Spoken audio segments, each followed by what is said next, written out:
So here's how you can fix the Instagram song unavailable issue on your device.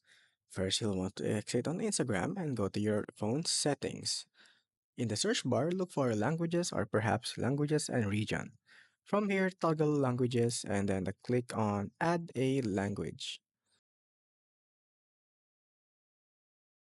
You'll want to find a different region, for example, Netherlands. Once you've done that, simply exit and then go back to your Instagram account and try again. That should fix it.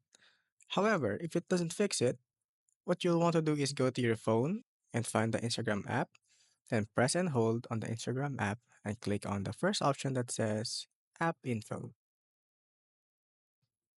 You can also find the app info in your phone settings. Now click on Force Stop and then scroll down until you find Storage Usage. Click on that. Once you're in Storage Usage, simply click on Clear Cache. If you're on an iPhone, it would say Offload App.